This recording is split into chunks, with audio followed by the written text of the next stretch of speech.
No, don't move off this. Don't give him an out. God damn, dude. Because the moment that you drop what he just said as a counter is the moment that you concede it. I hate when journalists do this shit. I'm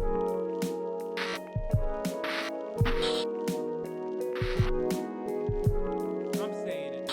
Elon Musk on finally. Welcome to the Don Lemon Show, everyone. We're still here. In a minute, I'm going to bring you my conversation with Elon Musk, the one that everyone is talking about. But first, let me tell you a bit about the show. Contrary to what you might have heard. No, I don't care. Listen, we are here as part of the launch of a news interview show that is going to be on X.com. It's coming as the media industry, as you know, is going through a whole lot of changes. X has also been affected by that. Where do you see X.com's role in the future of news and journalism, Elon? Well, I think I see the X as it's already the number one source of news in the world. So it is the number one way that people actually are informed about any kind of news, meaning real-time events, is on the X platform, formerly Twitter. There's nothing even close for real-time news. So we also want to expand upon that, and we have done so with long-form content. So instead of just doing what used to be called tweets, you can now do long-form posts. You can post an entire essay. In fact, you can now post an entire book to the. You want me to start off with tweeting and drug use? This is where it goes off the hinges. Listen, I'm not asking you anything that anyone else hasn't asked you about your controversial stuff that you tweet. You post a lot of controversial stuff. Is that? Bro, this is the ugliest watermark I've ever done graced my eyes on, okay? I've never seen such a ugly ass. Considered blowing off steam too. Like, what is this? It's like Venn diagrams. Like, what are they doing? And the color scheme is like awful too. Holy shit. Well, I guess I do enjoy using the platform. I mean, I do call the X platform the PvP, or player versus player platform. So in video games, there's player versus like environment, where you're not playing against other people, and then there's PvP, which is like hardcore. You're actually playing against other people, and but that's blowing off steam for you. I'm such a nerd. PvP, like playing against other people. Yeah, it is to some degree, not always. I mean, obviously I use it for to post jokes, to post sometimes trivia, sometimes things that are of great importance. So you do a lot of it at night, like late at night. So when you're doing this, are you sober when you do it? Almost always. Are you under the influence of anything? No, I don't drink. I don't really. No. So you got no drink, no smoke, no nothing. I mean, you smoke pot with Rogan. I had one puff. Yeah. I think anyone who smokes pot can tell I don't have smoke pot. But you've had. Do you drink and drive? Admitted that you have a ketamine prescription. Yeah. What's that for? Well, I mean, it's pretty private to ask somebody about a medical prescription, you know. But I think it's something I'd say, like, there are times when I have. Dude, of course. Megaphonics. Can you slow it down by one tick? Elon talks in hurried phrases, and it's hard to understand. Of course, when we have Elon prominently faced, Megaphonics has to be like, I want to savor this moment. I want to savor this moment because I'm sorry, I'm going to bust a nut, and I want to be able to take it all in. Sort of I don't know, like a negative chemical state in my brain, like depression, I guess, you know, or like depression that's not linked to any negative views, and then ketamine is helpful for getting one out of a negative frame of mind. Well, listen, in fact, I generally, obviously I'm not a doctor, but I would say if someone has depression issues, they should consider talking to their doctor about ketamine instead of SSRIs. Listen, I think that ketamine and drug therapy is increasingly becoming more. Can you believe that Megaphonics sold his Tesla? Out of everyone, he sold his Tesla. Damn. Bro, they're calling you a faker in here, dude. Are you going to take that? You sold your Tesla? What the f***? You're Mr. Ride or Die. In the mainstream. Yeah. Do you think you're doing it under a doctor's care, right? Yeah. Literally a prescription from a real doctor, not like, you know. Yeah, but do you feel like you ever abuse it? I don't think so. If you use too much ketamine. By the way, I think like the fact that he's prodding on the ketamine use is pretty annoying. My controversial opinion on this is that like it's none of your business, and two, ketamine does have uses. It's like relatively experimental, especially for people with like serious mental health problems. And I think that I do think that like, especially if it's like doctor administered, it's like, come on. I mean, I hate him. And I do think that he's like probably, you know, I suspect he might be even doing more than he's supposed to be. But overall, like this part of the interview is like the the part that he got the most mad at, Elon did, but it's also like the least significant aspect of it. I mean, you can't really get work done. So I have a lot of work. So I'm typically putting in like, 16-hour days. That's normal for me. And it's rare for me to even take off a weekend day. So I don't really have like, a situation. Yeah, we know you're working real hard, bro. Motherfucker, we can see you posting tweets all day long. We know your ass ain't working. The f do you mean? The biggest lie ever told by bosses is that they're working super hard, okay? Like the Venn diagram of people who were yelling at me about streaming being a hard job because they misunderstood what I was saying, and Elon Musk works really hard is a circle. Okay? Straight up. Where I can be not mentally acute for an extended period of time. Like I can't really get wasted because I can't get my work done. So how often do you take it? Well, it'd be like a small amount once every other week or something like that. But there's not on the bottle where it says take this dose this many times a week or whatever. If it's not there's a dose. And there are several weeks will go by where I don't use it. You don't use it. Yeah, I think it's just, like I said. I think what I find kind of is if you're like literally like a chemical state in your brain that you can't just think yourself out of, then ketamine is helpful for getting you out of a depressive mind state. You suffer from depression, or you have a depressive mind state? And I asked you as someone who has suffered from depression. I wouldn't say that I wouldn't say that I have like a case of like extended depression. It's just once in a while I get into a negative sort of chemical mind state. Once in a while, it's not a common thing, but once in a while this happens. Where do you think that comes from? I think it's just genetic, basically. You think it's just genetic history? I think so. Yeah. I mean, some people are just wired. I think grilling him about his prescribed drug use is crazy. Like, you're just relying on the broader public not knowing enough about ketamine for it to come across as controversial. It's f***ed up. I do hate Elon Musk, as you guys know. It's not a secret, but this is like one issue where it's like weird that he's just like prodding. Wired to be happy all the time. Some are unfortunately wired to be sad a lot of the time. And in my case, I'm generally pretty positive and optimistic. But once in a while, I don't know what happens to some. Like I said, I think it's just chemical tides in your brain. Once in a while, it's like a brain storm. Yeah. Do you ever? It's also really funny because like Elon Musk has to come up with like a super cool reason as to why he's being treated with ketamine therapy for his clinical depression. It's like, yeah, it's because my mind is like a storm.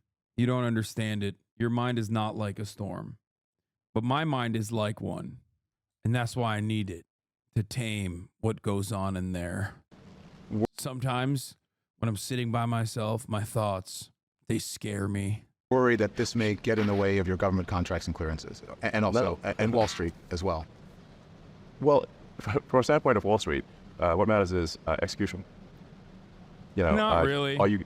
For Elon, not necessarily, because like obviously his execution has been dog shit with Twitter, but that hasn't impacted people's assessment of the Tesla stock. Building value for investors. But Tesla is worth about as much as the rest of the car industry combined, from nothing. So that's pretty good. As I mentioned, we had the best-selling car on Earth last year. So from an investor standpoint, if there is something I'm taking, I should keep taking it. Have you talk about your ketamine use and depression? Have you also have said, and the reason I should say the reason I mentioned the ketamine prescription on the X platform was because I thought maybe this is something that could help other people. That's why I mentioned it. Yeah. Can we talk about the great replacement theory now? Some of the things that you post, the great replacement theory. You claim that Democrats, President Biden's immigration plan to open up the border. You said that the president is getting, and Democrats are doing it to get more votes. But undocumented immigrants cannot vote in federal elections, so how is that possible? Right. Well, you're conflating two things. One is great replacement theory. The other is, which I don't subscribe to that. I'm simply saying that there is an incentive here. If legal immigrants, which I think have a very strong bias to, at least everything I've read, it's a very strong bias to vote Democrat. Okay. How can illegal immigrants vote, Elon? Elon, how can they vote? They don't have documents, Elon. How can they vote? They have a very strong bias towards Democrats? Okay. The more that come to the country, the more they're likely to vote in that direction. But it is, in my view, a simple incentive to increase voters, Democrat voters.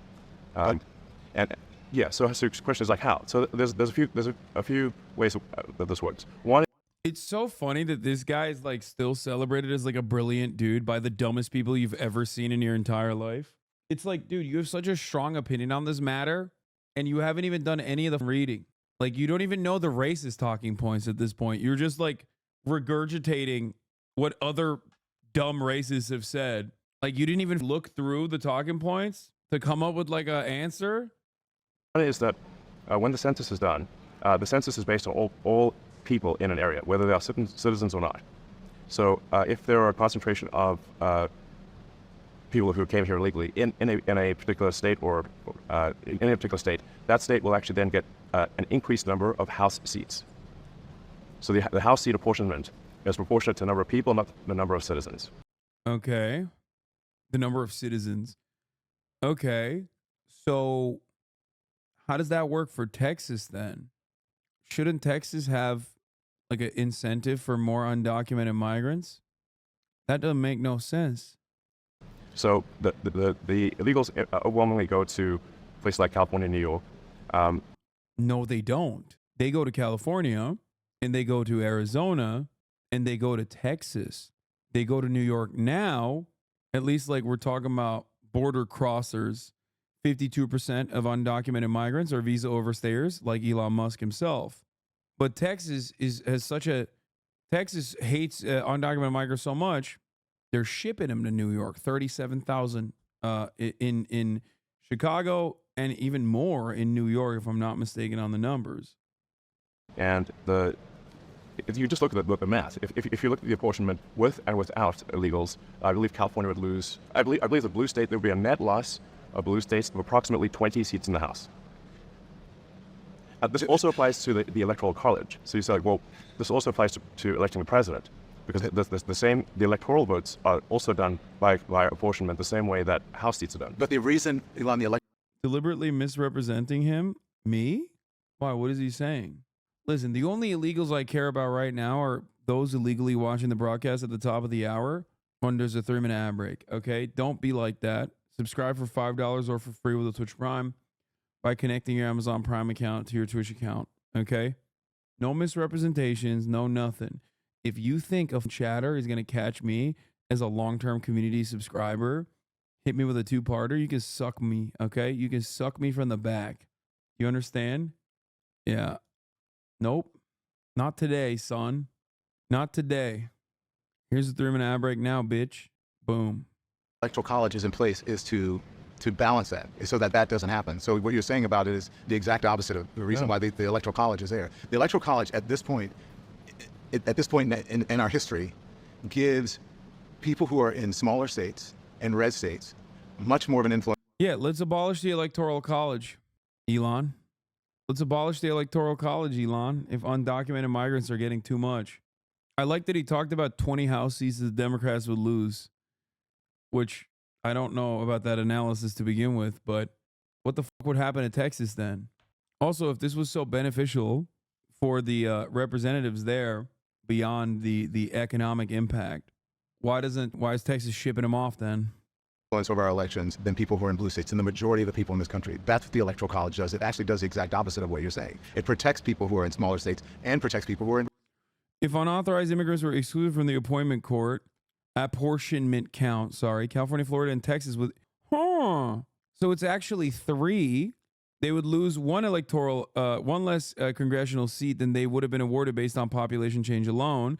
California would lose 2 seats instead of 1. Florida would gain 1 instead of 2, and Texas would gain 2 instead of 3, according to the analysis based on projections of Census Bureau 2019 population estimates. Oh, because of Florida's, California's undocumented immigrants population percentage. Alabama, Minnesota, and Ohio would each hold on to a seat if they would have lost the apportionment based on total population change. In addition to these states, 11 more would gain or lose seats based on population change alone. Whether unauthorized immigrants are included or excluded, 5 seats would gain 1 each. Arizona, Colorado, Montana, North Carolina, Oregon. 6 states would lose 1 seat each. Illinois, Michigan, New York, Pennsylvania, Rhode Island, and West Virginia. So it's not 20. Elon isn't used to even mild pushback from someone as milquetoast as Don Lemon. So the proper counter to the idea that blue states gain seats is that red states would lose seats. No, red states would gain seats, blue states would lose seats. The problem is, however, if that was what was so beneficial for them, given that undocumented migrants, as Elon also loosely agreed to without openly stating it, then all these states would have an incentive to continue having more immigrants, more undocumented immigrants. Is there any way I could talk to you privately? No, man. What is happening in the chat today? What's going on? I did this. I want to pull one dumbass gray name, and now everybody's like, no, can I have your phone number? Can I come to your house? Can I talk to you privately? No. I do one. I even attempt to do one guest star, and now everybody's coming out of the woodwork. Why didn't you invite me to Kai's birthday? I did. I streamed it.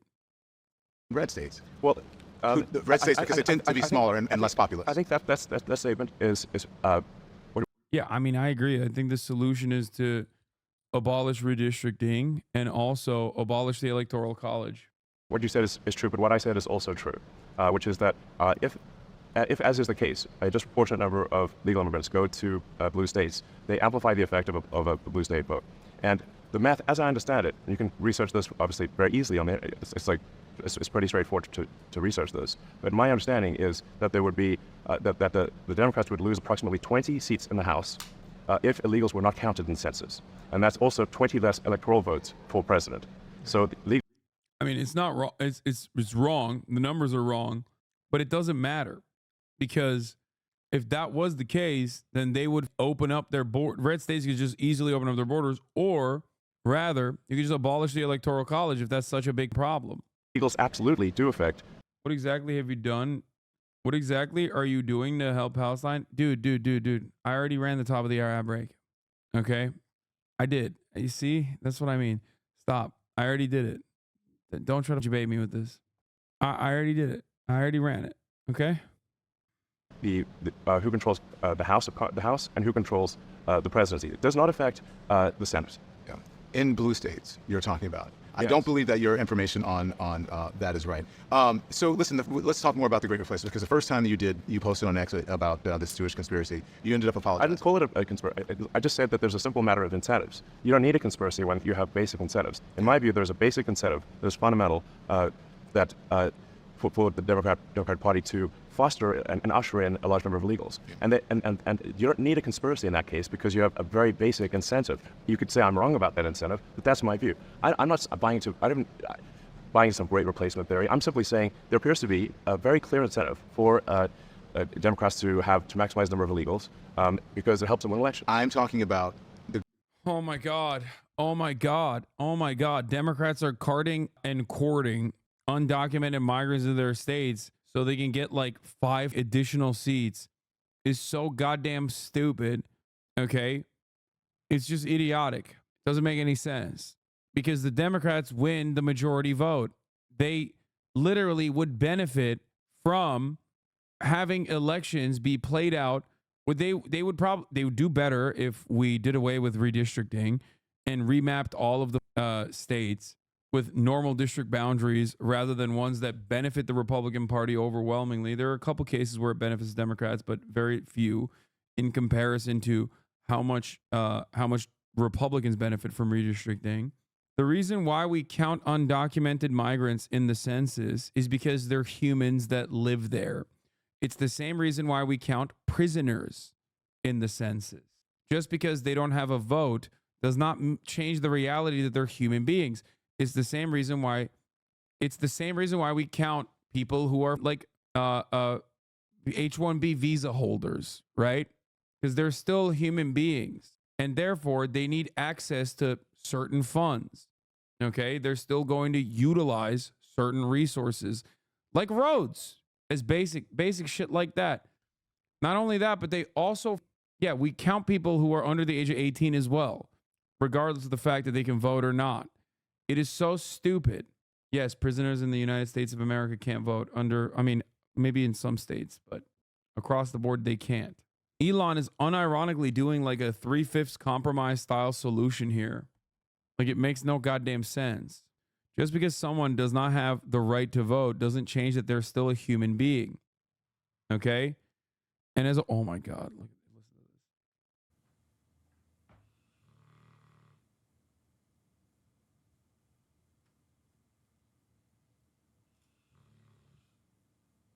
Can you hear it?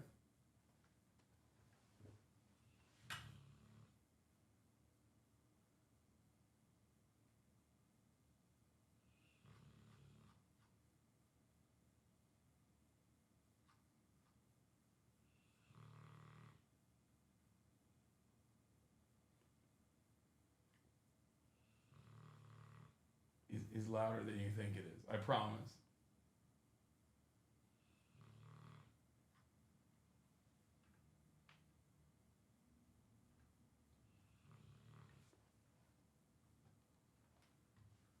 Oh my God! Please, please stop. Stop telling me to cover Noah's video on starvation in Gaza. I'm not going to do it today. Okay? We've covered Israel, Palestine extensively today. Please. I think another thing that Elon Musk is discounting here is that population size counts for congressional seats, except Republicans get congressional seats in the state of California as well.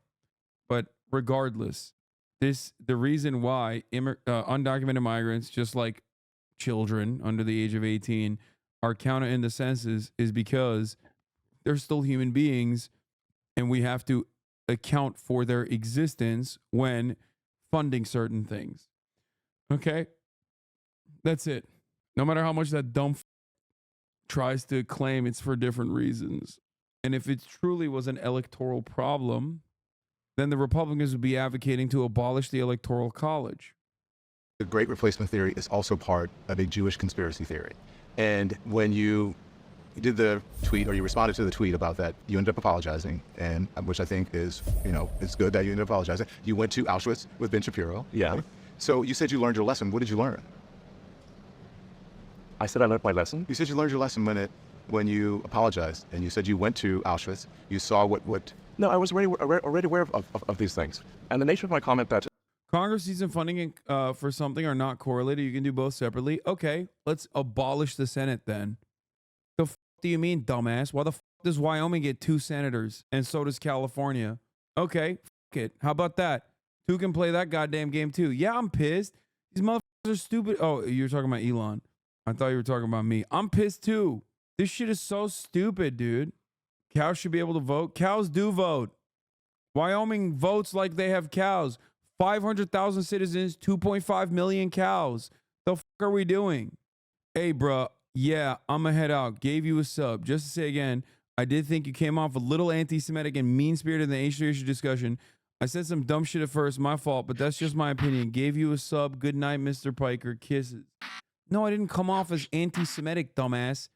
Disagreeing with a Jewish friend of mine does not make me anti-Semitic. No, I didn't come across like that. You watched some other random drama farming dumb and now you came to that conclusion because you're stupid, okay? You're so stupid that you couldn't even figure out how to do guest star in like 6 to 10 minutes. Jesus Christ. Still in here being like, oh, you just came across anti-Semitic. Yeah, dude, I know. Anti-Semitism is when you disagree with a Jewish person. And the more you disagree, the more anti-Semitic you become. Yeah, I disagree with Benjamin Netanyahu too. And in much more severe terms, by the way. So I guess I'm much more anti-Semitic on that front. Also, why the fuck are you subscribing to a dude who's anti-Semitic? Well, I mean, he is a Kanye fan.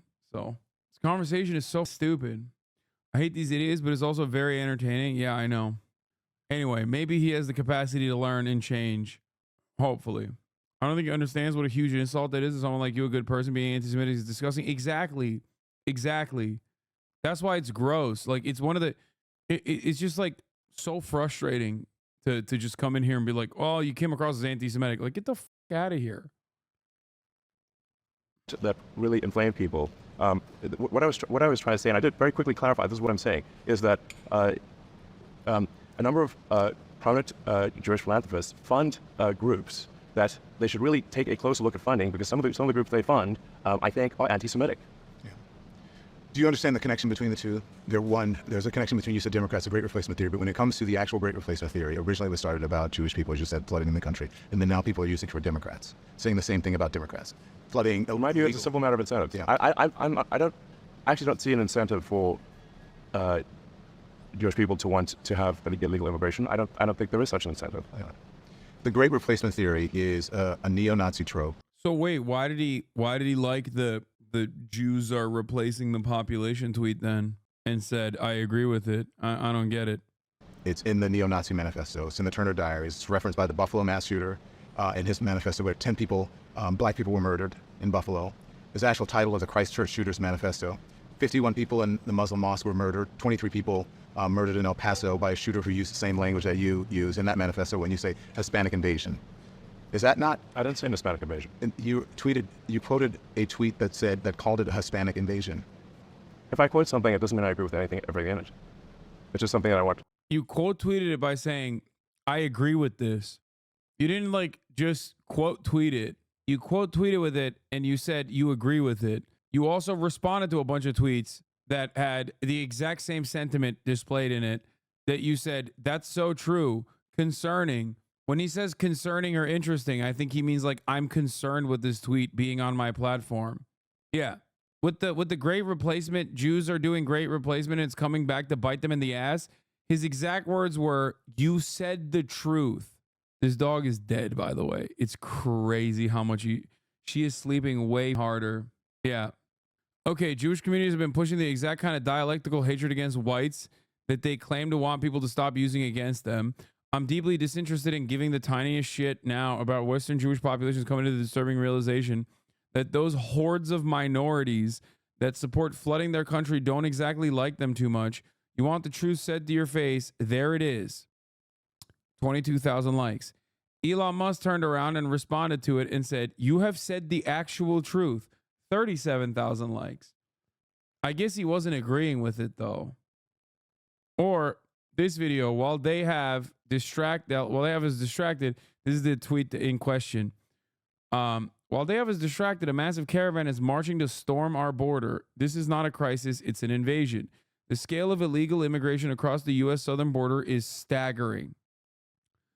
So when he quote retweeted end wokeness and said this and got 355,000 likes, I think he was saying like, I don't agree with it. That's why I'm only appearing to agree with it. And I'm saying I agree with it. There is no way out of this. Don Lemon, you're a journalist. Well, kind of, not really. Why don't you read out the tweet back to him and say, what did you mean by this? I think this is something worth people should consider. Why would you quote something that you didn't believe? Because anything I quote is going to have a whole range of statements. Doesn't mean I agree with everything in it. Do you think if you moderated yourself more, if there was... No, don't move off this. Don't move off that. No, don't give him an out. Oh, do you think you should moderate yourself more? No, you're just like bullying him now for being a dumbass. No, hit him where it actually hurts. God damn, dude. Don't, because the moment that you drop what he just said as a counter is the moment that you conceded. I hate when journalists do this shit. Better content moderation on the platform, that you wouldn't have to answer these questions from reporters about the great replacement theory as it relates to... I don't have to answer these questions. The great replacement theory as it relates to Jewish people. Do you think that... I don't have to answer questions from reporters. Don, the only reason I'm doing this interview is because you're on the X platform and you asked for it. Mm-hmm. Otherwise, I would not do an interview with this interview. So you don't... Hacı Türk müsün sen? Hayır, değilim. Öğrendim sadece. Ben aslında hep yani Amerika'da büyüdüm ama çok... Neden bilmiyorum, öylesine öğrendim Türkçe konuşmayı falan. Ankara bebeleri gibi Türkçe konuşmayı öğrendim. Ama yok yani, Türk değilim abi. Do you think that you wouldn't get in trouble or you wouldn't be criticized for these things? I'm criticized constantly. I could care less. You don't care? No, I don't. Meksikalıyım. I don't think people should care what the media thinks about them. They're terrible judges of character. Even someone who has one of the biggest... He said, are you Turkish in Turkish? And I said, no, I'm not. I just learned to speak Turkish because I was fascinated with the language. I'm actually from Mexico. Social media and biggest information platforms in the world. You don't care? You don't think that you have any X.com or you have any responsibility to the truth or moderating the platform? You're conflating the truth with the media, and I think the media is not truthful. Well, not with just the media. I mean, just the truth in general. I care about the truth very much. That's why we have, for example, community notes on the X system where in order for a community node to surface and provide corrective information about what somebody posts, and my posts are equally subject to this, I've been community noded many times. In order for a community node to surface, people who have historically disagreed must agree in order for a community node to surface. And all of the code for community nodes is open source. All of the data is open source, so you can completely recreate it from scratch. The way to build trust is transparency. I have noticed community notes. I think that you are right about that, and I do think community notes are helpful. I think any type of content moderation, I do think that's helpful. You recently called content moderation, though, a digital chastity belt. Do you think that, you believe that X and you have some responsibility to moderate hate speech on the platform? I think we have a responsibility to adhere to the law, and we have a responsibility to be transparent about when things are shown, why they're shown.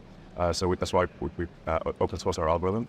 I think once you start going beyond the law, now you're putting your thumb on the scale. We don't want to put our thumb on the scale. It doesn't concern you that hate speech has gone. Research shows that it's gone up on the platform since you took over. That's not concerning to you? I believe that is false. In fact, the research that I've seen says it went down. The study from the Institute of Strategic Dialogue found that anti-Semitic tweets doubled from June 22 to February 2023. One study reported that as many as 86% of the posts reported for hateful content remained up after being reported. Hate speech on the platform is up. So what they will typically do is they will count the number of posts, but not count the number of views. So what matters is, was that post given high visibility, or did like one person see it? And if you look at the number of views of how many times was hate content viewed on our platform, it is down substantially. Yeah. Well, that's not what the study shows. And you said you like transparency. I'm going to show you this. And Don, you can get a study that will tell you whatever you want. But these are just a handful of extremely. You look at those anti-Semitic and racist tropes and tweets, and as of this morning, they're still on X. And from your own content policy, these posts should have been deleted. So why haven't they been deleted? Why are they still there? We delete things if they are illegal.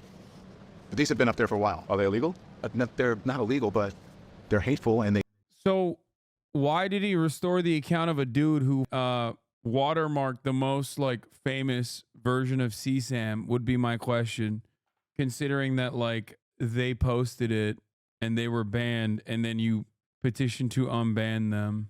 They can lead to violence. As I just read to you, the shooters, in all of these mass shootings, attributed social media to radicalizing. So Don, you love censorship, is what you're saying?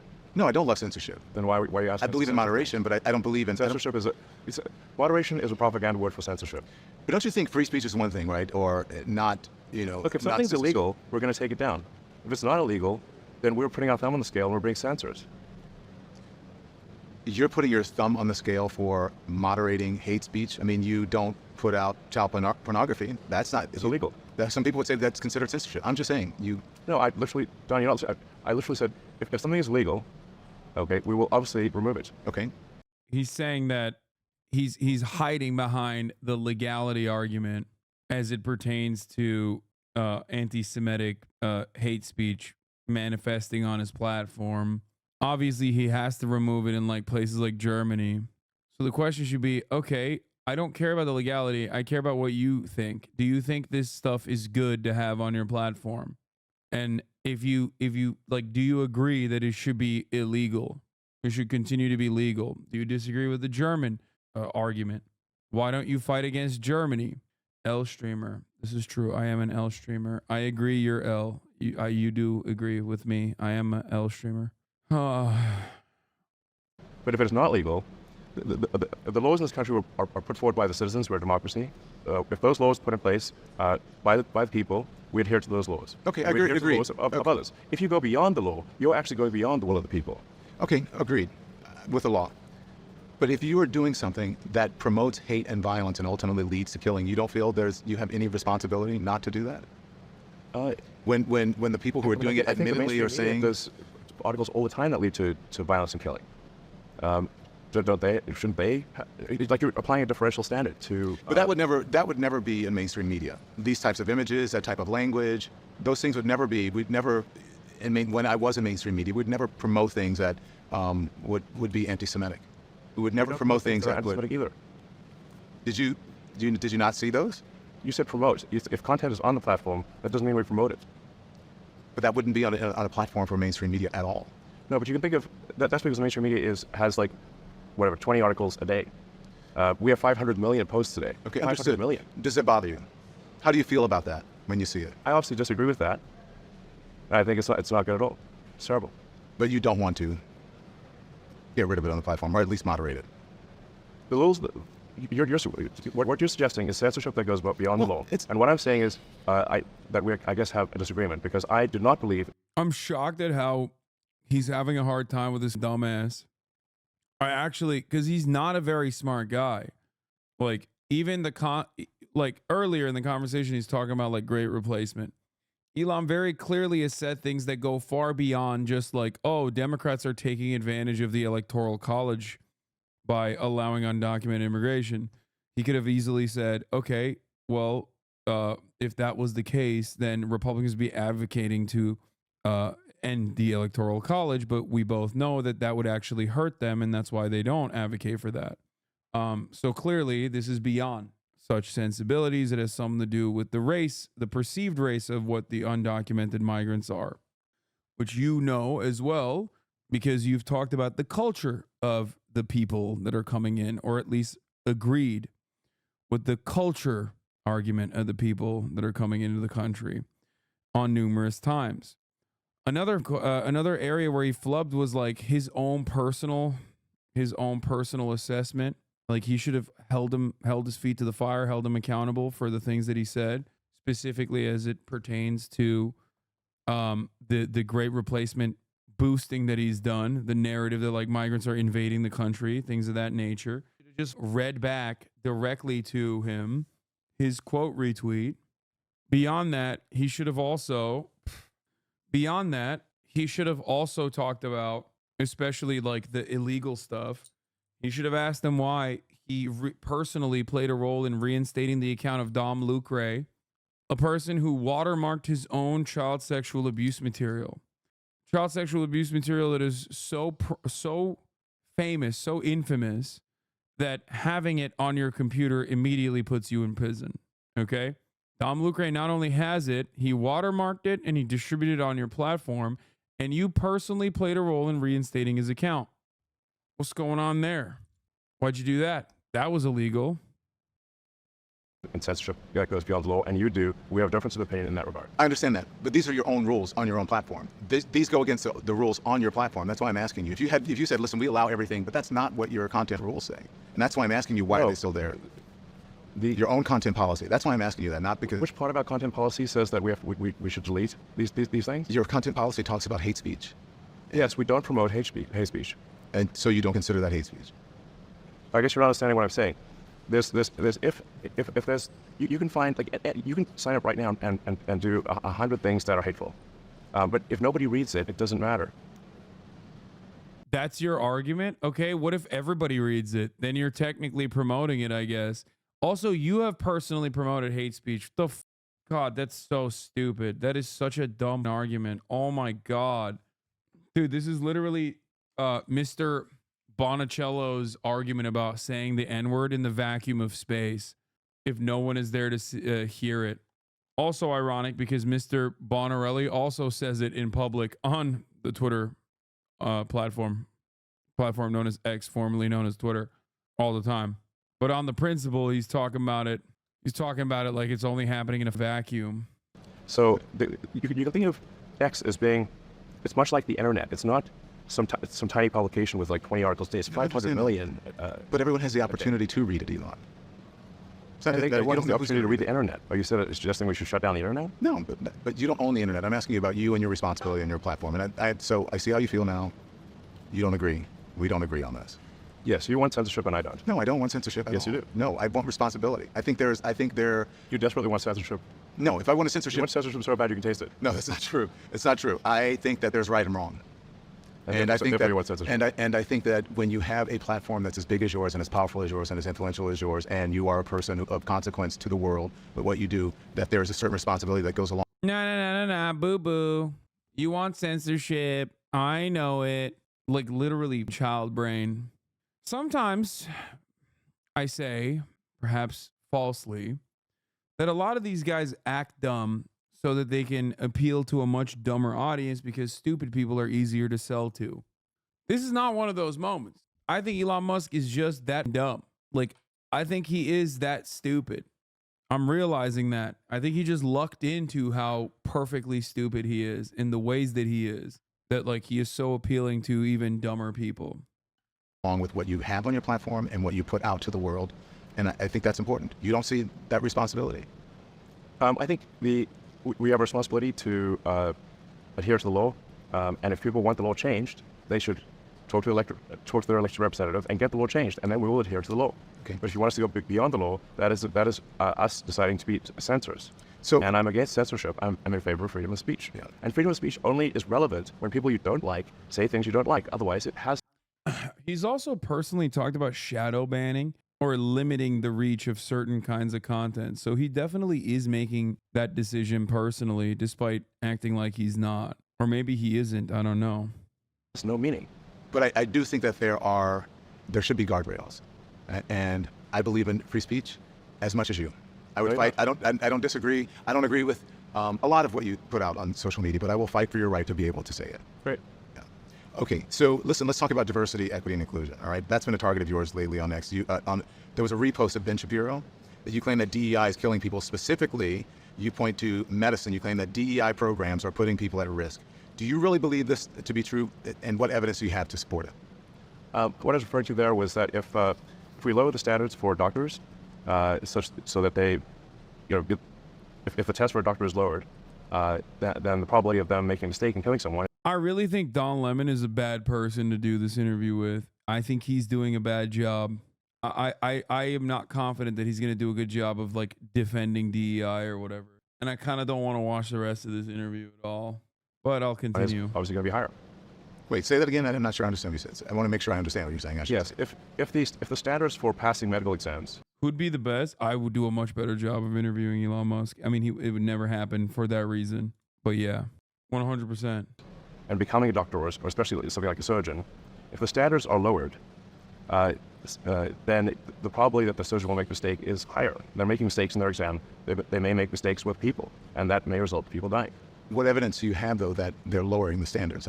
There's no evidence of that. I believe there is. Stop glazing yourself. I'm not even like a particularly good interviewer necessarily. I'm just simply saying that I would do a much better job than Don Lemon, who I think is doing a bad job. There are certainly people who would be better than myself. I don't think that this is like a glaze sesh for myself. There's no evidence of that, Elon. What is the evidence? I believe they have literally lowered the standards at Duke University, and that is what the article was referring to. There's no you evidence say they of have that. not lowered the standards? There's no evidence about lowering standards, and I think that there is. I believe that is a false statement you're making. Okay, well, we'll figure it out. Yeah. I think the interesting thing is, What do you when mean? this is posted Well, on no, X platform, ask him, push him on that. What do you mean lowering the standards? Why do you think we are lowering the standards? Why do you think that automatically, like black and brown people, if that's where gripe with DEI, why is it that with the automatic assumption that the standards are being lowered when they're considered? What are the standards? What do you think the standards are? That someone needs to be white or at least like close in proximity to whiteness? What the fuck? What standards? First of all, considering that medical racism is such a severe problem that it is literally taught in medical school, examples such as having to teach doctors not to underprescribe black people painkillers, pain medication specifically, is such a glaring, obvious issue that they literally teach it in med school. Don't you think that the standards would automatically improve by having at least more black doctors? At least for black people, the standards would improve. This does not mean that black doctors cannot treat white patients, but across the board. What do you mean they teach it in medical school? There's a class in med school, I think it's called the ethics in medicine, if I'm not mistaken, that I don't know what the exact, I don't know the exact name of the class is, but they teach this in medical school. They teach it for public health. They teach it for anything that touches the medical realm. Even the Fox Business article about this exchange doesn't cite any evidence for what Elon Musk is claiming. People will die. So you're talking shit, Lamau? Wait, what? Talking shit in what regard? Healthcare inequality or healthcare inequity is absolutely something that is taught to doctors. And the reason for why it's taught to doctors is because there is a lot of healthcare inequality. Just look at like black maternal mortality rates, for example, during pregnancy in comparison to white women, and you will understand it. Or look at the history. You can't even quote what you're talking about in healthcare. You don't think that there is empirical evidence that backs my point? So you must not know. I just gave you. What are you talking about? I literally just gave you. I just gave you a one very clear example. I gave you two. I talked about pain treatment specifically for black people. Black people on average are perceived to have a much higher level of pain tolerance. This is actually objectively untrue. This is precisely the reason why most doctors have to be taught not to underprescribe black people, is precisely what I said. This is one aspect of ethics in medicine that is taught in school. Okay, that's number one. Number two, then I talked about the healthcare outcomes for black women, for example, black maternal mortality rate in comparison to white mothers in the United States of America.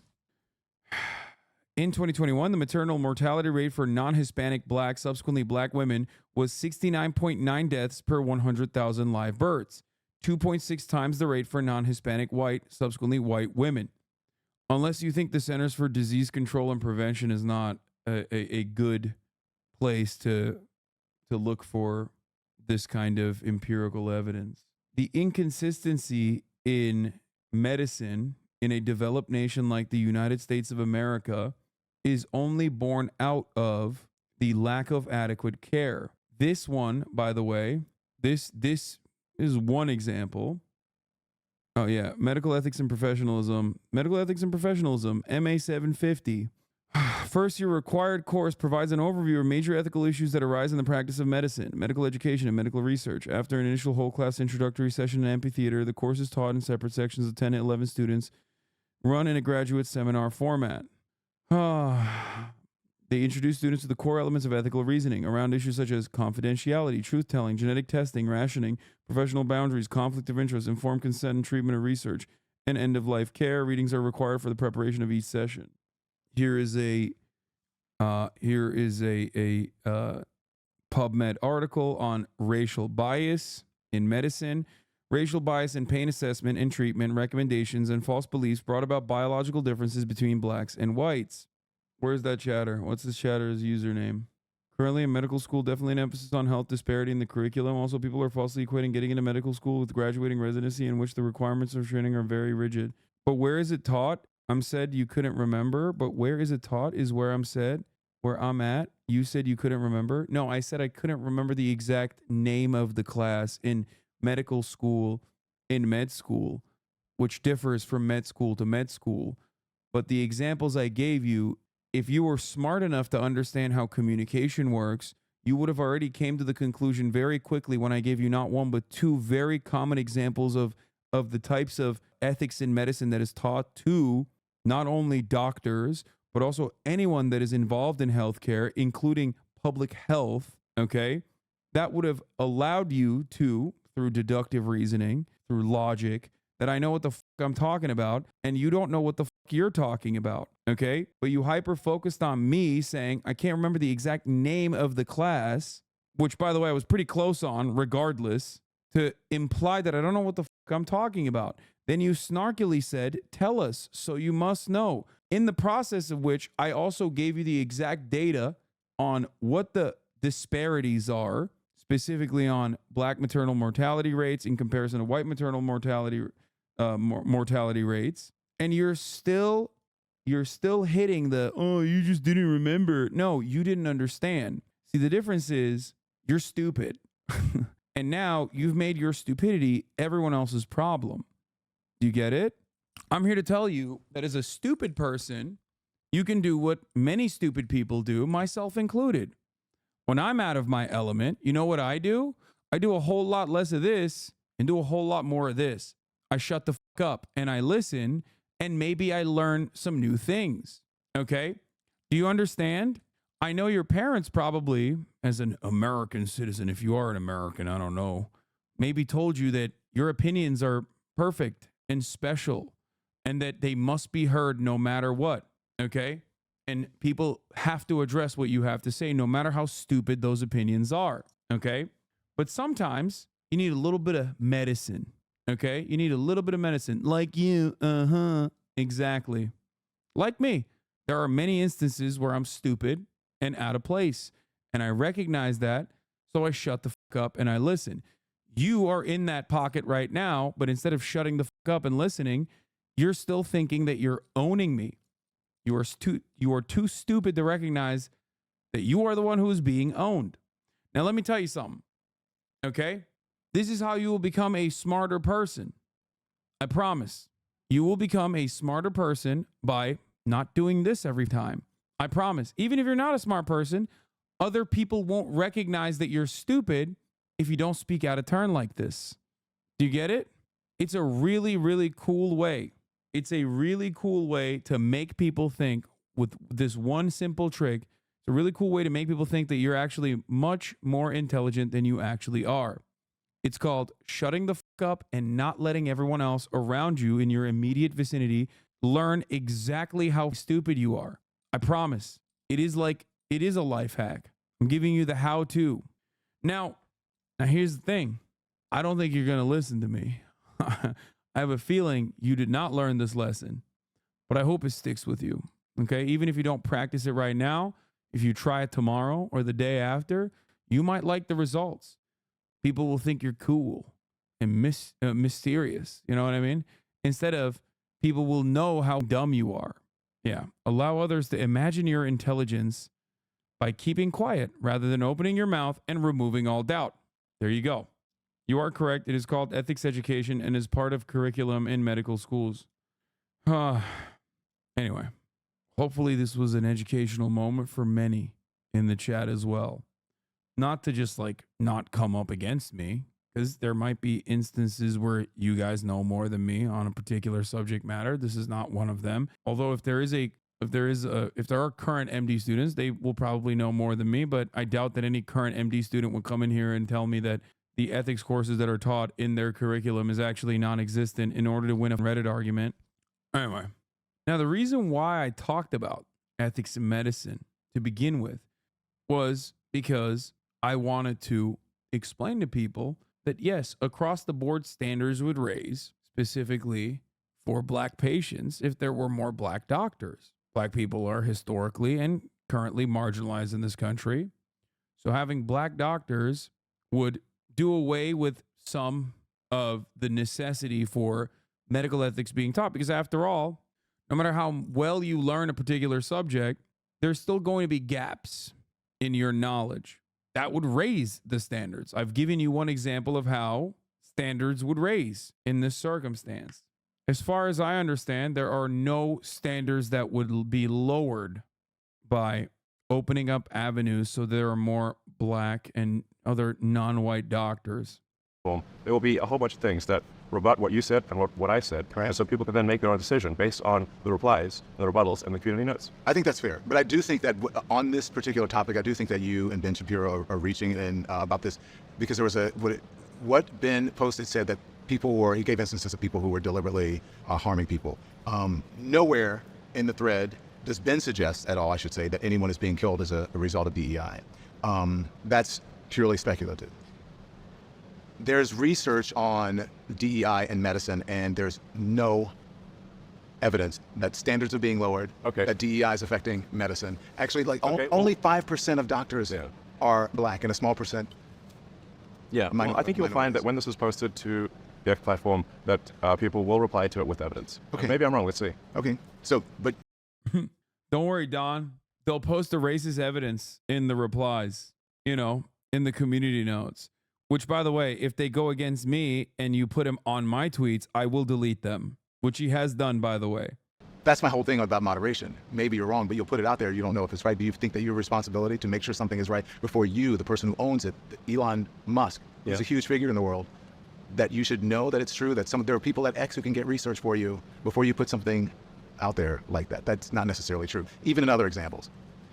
If I say something that is inaccurate, I'm immediately corrected on the platform. That's the advantage of a real-time system like X. So there'll be immediately in the replies, I can't tell if he's a racist Nazi or just too stupid for advanced thought. He's a racist Nazi and he's too stupid for advanced thought. Because at least if he was like a racist Nazi and a little bit more intelligent, he would have like Don Lemon is not exactly an intelligent interlocutor who's clearly capable of like destroying the false narratives that you're presenting. That much I have seen from his performance thus far. So if you were even a little bit smarter, you could at least give him like fake information or false information, cherry pick data or something like that. You know, if you did your racist reading, you would at least be able to like own him in the marketplace of ideas. You could talk about the bell curve or any number of different things that I'm sure he would not have a quick enough counter for. He's not that stupid. How else would he have that much money? I'm an idiot. I have more money than your dad. I have more money than most college professors, most researchers, and I'm a dumbass. What does money have to do with anything? The People correcting me. There'll be a community note that will correct me, which is attached to the actual post itself. Do you think as many people read the? Yes. You think as many people read that as it reads your tweet? Yes, in fact, and if there's a community note that happens later that or somebody didn't see, but they replied to that or interacted with that post, we will notify them that there is now a community note correcting that post. Just so you. Whereas if you consider the conventional media, that doesn't happen. Conventional media makes false statements all the time and nobody ever hears the correct. Oh my God. Of course they put retractions in the articles themselves, which is literally the same principle behind community notes. What the fuck are you talking about? When I was in conventional media, I can only. Yeah, my brother is literally a rocket engineer, and I have a shit ton more money than he does. He's a lot smarter than me. I'm gonna tell you. Literally builds spaceships, okay? Unlike Elon Musk, who LARPs as a person who builds spaceships, my brother actually does build spaceships, rocket ships. Thinking that money signifies intelligence is the dumbest thing on the planet. You automatically take an L. You automatically take a L to the likes of Kylie Jenner. Do you think Kylie Jenner is infinitely more intelligent than you? Only speak for myself. If I got something wrong, if someone got something wrong on the platform that I was on, it was corrected, and we made sure that it was corrected. Now, I can't speak for anyone else. I don't think that's a universal situation. Okay, so I just want the research. So when you talk, do you believe that people are dying because medical standards, DEI is causing medical standards to be lowered? Do you actually believe people are dying because of that? I believe that if we lower the standards for what it takes to become a doctor. You're saying if we lower the standards, but do you believe people are dying because the standards are being lowered? I don't. I think that is yes an issue, but it could become an issue. Okay, but the actual evidence in history shows the exact opposite. If you look at how minorities were treated by the medical system, most doctors now are white, and there are lots of mistakes in medicine. So you're saying that white doctors have bad medical care? I'm trying to understand your logic here when it comes to DEI, because there's no actual evidence of what you're saying. No, I said so. If the standards, like let's say, I think that particular. Dude, so much of right-wing grievance is literally, I made up this problem and it scared me in my mind. So now you have to address it. Address what? The problem I made up in my mind that scared me. But think about how scary it was when I made up this problem. I don't want to deal with your demons, man. Like, you got to deal with it on your own. Back in the day, at least there was like some decency, you know? Not every dumb with an anonymous account could come in and chirp and make it your problem. Like that one chatter. What was it? Total Outlaw or whatever? Where the fuck did that guy go? The fuck was his username? Did you guys ban him? Oh, come on. I hope you didn't ban that guy. The one that was like, you didn't know. You couldn't come up immediately with the... I'm going to be so disappointed if you guys banned him, mods. Oh, you didn't. Oh, he just said no and left. They are invading due to Biden letting them for votes, and you get off on hanging on all their shirt tails to support your stream. There should be freedom of speech. Wait, what? Your mods have started banning all the phone people? We didn't even ban this guy. He just left on his own. I guess he hates free speech. I don't know. Things referring to surgeons. Let's say a surgeon is asked to, a surgeon in training is asked to do a series of operations under the supervision of a senior surgeon, and they get a bunch of those operations wrong. If that happens, and yet they are still approved to be a surgeon, the probability that someone will die, I think, at some point is high. Okay. Okay, but you just made up a hypothetical that has nothing to do with what is going on. Like, dude. Okay, right-wing argumentation. Are you ready? I made up a problem in my mind and it scared me. Now it's your issue to deal with. Then you go, okay, but that's not what's going on. Then you go, well, what if in this hypothetical that I created in my mind, where the problem does exist, right? What do you do then? And it's like, okay, but you made that problem up. He's using an analogy to describe the DEI standards. I know, but that doesn't work because that's not what the DEI standards are. That's not a real thing. That's the issue. Yeah, okay. Here's why this level of argumentation is so stupid, okay? What if, because the counter to that is me going, what if in my hypothetical, white doctors are slaughtering people and then black doctors are much better than white doctors? What then, Elon? Don't you want all the doctors to be black then? Logically, you should want every single doctor to be a black doctor in that situation, right? Because both of these arguments are just completely made up. He just made up an argument where he's right. It's very stupid. I understand that, but that's a hypothetical. That doesn't mean it's happening. I didn't say it's happening. You didn't say it was happening. I said it will. I said if we lower standards, people will die. He's also doing Mon and Bailey. Like, you're not talking about lowering standards. You're saying DEI lowers standards, which there's no evidence for. Okay? Your fake argument made black doctors look dumb. Wait, what? The fuck? But why respond to something or put something out there that has not happened? Because I could say, Because I don't want it to happen. I think we don't want to lower standards. okay, if you look at the history of the medical industry, especially when it comes to black Americans, it shows the exact opposite. If you look at the Tuskegee experiment and on, only 5% of doctors are in America. Like, Megaphonics is right. I can't believe I'm saying this. He's doing mental gymnastics to avoid coming across as overtly racist by tying the lower standards thing to DEI. So what Don Lemon should be doing here is, can you explain to me exactly what you mean by lowering standards when you associate it with diversity, equity, and inclusion initiatives? Like, exactly, in your own words, what do you mean? It's so obvious that he has to exist in this, like, otherwise very liberal space as a billionaire, because when you get to that point, it's like, you can't be like overtly racist because now you're limiting the audience that you can sell shit to, regardless of how racist you are personally. So he's trying to be a right-wing charlatan while simultaneously not say directly what he means. So he just keeps going, oh, well, actually, Democrats are bringing in undocumented migrants because at the top of the hour, there's a 3-minute ad break, and Democrats want the undocumented migrants to avoid said ads by subscribing for $5 or for free. You know what I mean? This feels exactly like a Jordan Peterson interview during the Bill C-16 thing.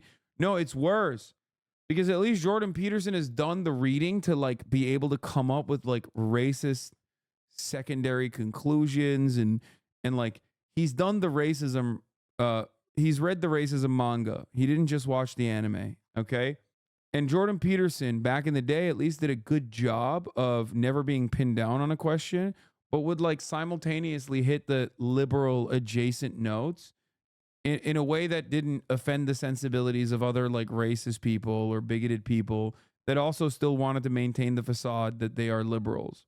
That's what I mean when I say Elon doesn't even have the talking points. Elon doesn't even have the racism talking points. He didn't read he didn't even watch the racism anime.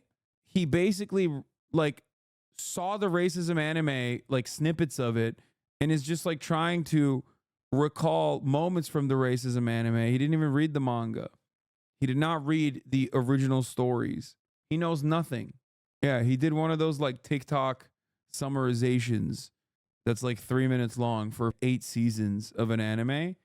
Basically, if the anime is the racism anime, he went and watched that TikTok and is now trying to repeat what he remembers from it. And it's odd. Yeah, doesn't know the story. His parents were there when it was written. Exactly. That's why it's odd, because his dad is like direct, close, and personal relationship. Elon does too, with the racism manga, right? Like he was there when they were writing. The mangakas were putting it together. At least the South African version of it. Weird. Very intellectually lazy as far as racism goes. Very offensive to me. Are black. All of them are white.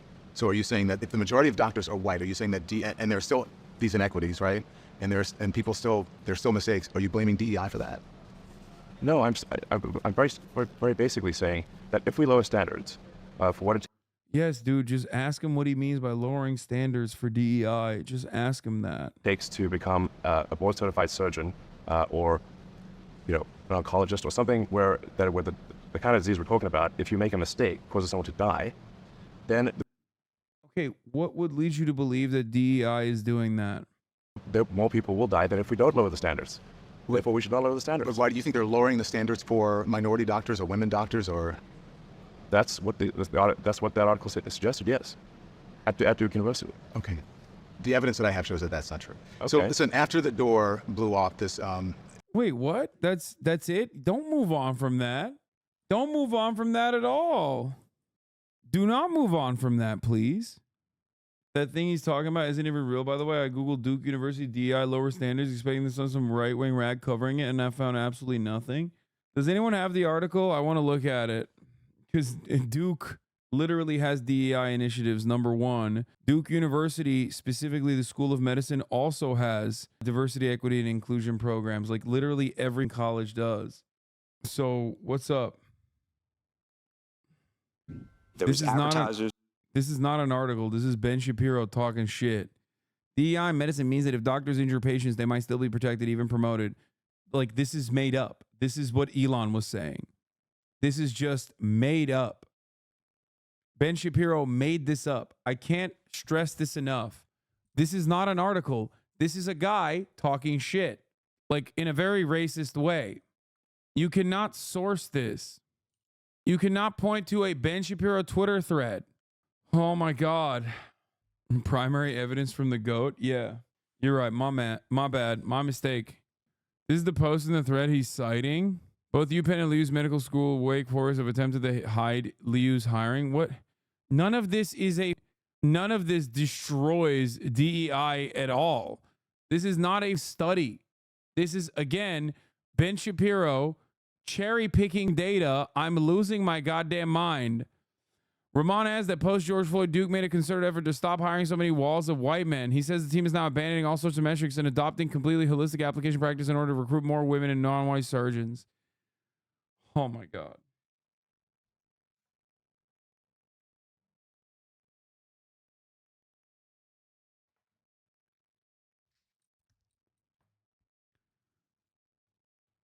If your argument is a 1 minute and 52 seconds from a Zoom call about some doctor being like, we are actually going to adopt a different metric for how we recruit more women and non-white surgeons, if that is your literal argument, you are the dumbest person on the planet. Okay? You still have to go to medical school. You still have to do residency training. There are so many different qualifications that you have to go through before you can become a surgeon. Let's think this through. Do you think that like now medical school is going to be like, oh, you're black? Don't worry. You don't have to study. Don't worry. You don't have to learn the anatomy. You're black after all. Do you think that it's just like, oh, you're black? Well, let's fast track you to being a surgeon. You pass. They're like, oh man, the blacker you are, the more quickly you pass. Okay? Logic is going to have a hard time. Just like that's how it works. Here's another thing. One guy saying they're going to adopt a more holistic application practice doesn't mean that they're actually doing that anyway. You don't know what that means. One, you don't know what that is going to look like in practice.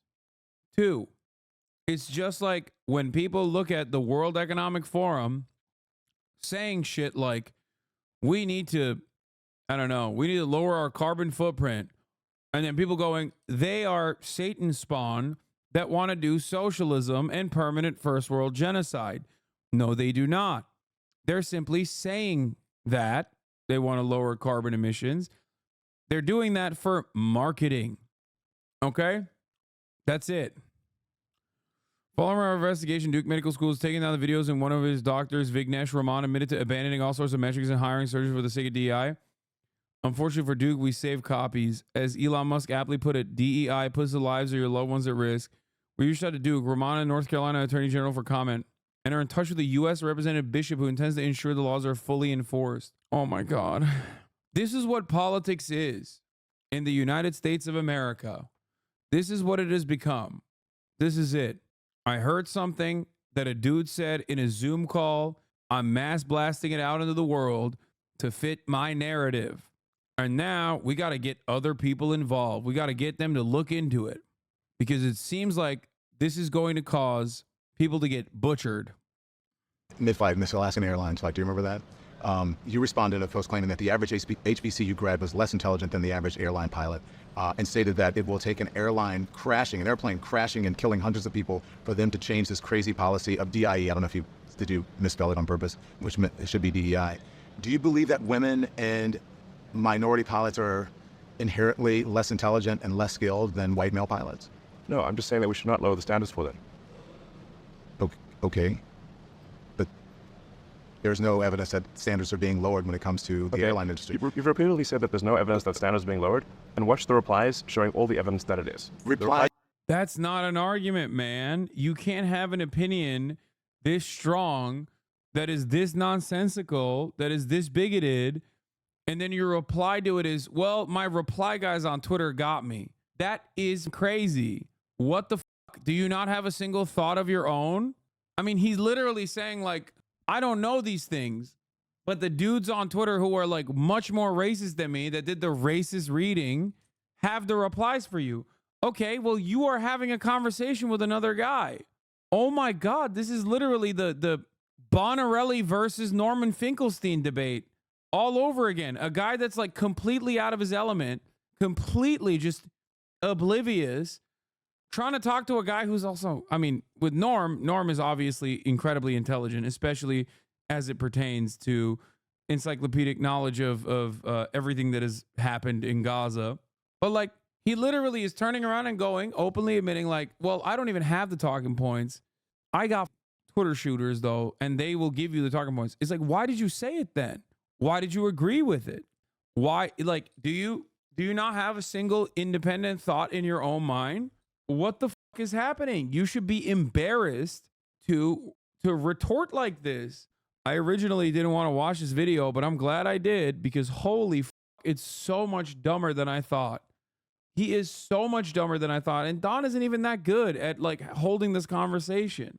So on social media or on Twitter are not necessarily fact and evidence. No, That's people's they will opinion. cite Okay. all the reply, in the But reply. why can't you cite it? You have a firm conviction that DEI lowers standards. You do not have any evidence to back up this firm conviction. And you keep saying that like in the future, my reply guys will save me. That's not how an intelligent person presents their argument. You should have at least like fake come up with some quotes, just lie. Don isn't even good enough to call you out for those lies. I'm in awe that whenever he's backed into a corner, he's like, I don't got the information, but you know who does? Hypothetically in the future, people who reply to me will have the evidence. To this, you will see how often the information is cited showing that indeed there are significant cases where standards are lowered. And I do hope that happens. I do hope that happens, and I look forward to it. And as you said, if you're wrong, then you're... What the fuck are you saying? No, you don't hope that happens. No, you don't hope that you get false information in Elon Musk's replies from 12-year-old Nazis online. I hope that Don would go, that's a ridiculous way to argue your point, that you have just no evidence for this point whatsoever, and you don't even have evidence of the evidence existing. Like, that's the funniest part, okay? The funniest part is that he doesn't even point to anything, like not even a thing that he hasn't read, you know what I mean? Like, there's no replies right now. He's saying in the future there will be. So we don't even know if there's any racist Nazis that'll come up with a baseless or cherry-picked data points. What an incredible thing. What an incredible way to argue. So we started off with a hysterical perspective that this person has that he hallucinated. We moved on to an example that he made up that proves that this could happen. Zero evidence thus far. And now when Dom pushes him even a little bit on like, okay, so where's the evidence for DEI lowering standards? Here, I'm telling you that like there's no evidence for it. Actually, there's evidence the contrary. He turns around and says, well, there will be evidence in the future. That is incredible. He didn't even point to anything. But you already have arrived at the conclusion without any evidence whatsoever. You're wrong, and if I'm wrong, then I'm wrong. Yes. Okay, so and I'm glad we're having this conversation, debate. This is what we should be doing, debating the issue. So if I'm wrong, then I'm wrong, and then they'll be proven in the thing, and you as well. But I just want to tell you that pilot that you talked about, in fact, was a woman pilot, landed the plane safely, despite the major malfunction with the equipment. Boeing has taken responsibility for that incident, saying that it was caused by a faulty door panel. So I'm not sure what that had to do with lowering the standards for pilots when it was a faulty. No, it's not lowering standards for pilots. It's the incentive structure. I believe at Boeing changed to include DEI as a fundamental executive incentive. Oh, it was DEI at Boeing that actually caused it. Oh, when he said it was DEI that's going to kill people, he meant DEI at Boeing. That's really interesting. Okay. Do you know the demographic makeup of Boeing and how that has shifted over the years? Okay. Or has it shifted over the years? Do you have any idea? Or do you think that it hasn't changed much at all? And as a matter of fact, especially in the executive office, what has changed in Boeing is their hyper focus on profits, something that Elon knows personally. You weren't talking about Boeing DEI. You were talking about the airplane pilot doing DEI. In my view, it should be purely about passenger safety. Okay, but do you understand how by... He should ask him, is it DEI that SpaceX keeps blowing up so many rockets? He should ask specifically when Elon's own personal motivations for not building a launch pad that could withstand a shit ton of heat and pressure that caused concrete to fly everywhere in one of their failed launches, including potentially the fuselage, right? Like the body of the rocket that literally had pieces of concrete falling on cars miles away. Was that a DEI initiative? Is it because they hired a South African man? Is that what happened there? Are you a DEI hire, Elon? Why did you suggest that? Why did you suggest the shitty launch pad? Why were you so adamant about the shitty launch pad that caused a shit ton of destruction and maybe linked to your own rocket failing? Tesla itself has a DEI report as well. Of course, I mean, maybe they stopped it, but this is 2020. Perhaps that's the reason why the FSD is such a failure. Saying just that standards are being lowered, and that you're implying that they're being lowered because people are less skilled and less intelligent, and you're talking about people of color and or women. Look, I'm saying we should not lower standards. But you don't... That's it. I think everyone can agree that you shouldn't lower standards. Great. But you're implying that they're lowering standards because of people of color or women, because someone is not a white male. You're saying that they're less skilled and less intelligent. That's what No, you're I'm not saying that. I'm simply saying that they are. Then why would they be lowering the standards? I don't know. Why are they lowering the standards? Just so you know, 5% of pilots are female, 4% are black. So you're talking about this widespread takeover of minorities and women when that's not actually true. I'm not saying there's a widespread takeover. Well, you're saying that the standards are being lowered because of certain people. And you don't believe in DEI, right? Do you not believe in diversity, equity, and inclusion? I think we should be treat people according to their skills and their integrity, and that's it. Do you know that studies show? Studies show. Yeah, well, we can look them up. So your reaction to studies show and understand, right? You mean studies show? It's like, bro, you can't do that. What do you mean? You're so stupid, dude. Ugh, studies show. Dude, I hate this. Look, I am no big city lawyer. I am not this like elitist guy at all. Okay? But nothing frustrates me more than dumb motherfuckers being like, studies show, sure. Like, what do you mean? What are you doing? What the how else can we arrive at conclusions? Like, what? I hate this anti-intellectual slant where people unironically hold up idiocy as a virtue. I am more virtuous because I have not been tainted by what you talk about as studies and empirical evidence. I know you're busy, but do we have to be on camera tonight? Dude, I don't know. Ask Will. Why are you asking me? That's why Norm kept quoting people in excerpts from books. Yeah. Oh, man. Norm actually lost the argument in my headcanon because he kept quoting historical facts and statements from people at the time. And you're not supposed to do that. What you're supposed to do instead is what? Agree with me, I guess. Do you think anti-intellectualism has gotten worse over time? I think it adapted to the new circumstances.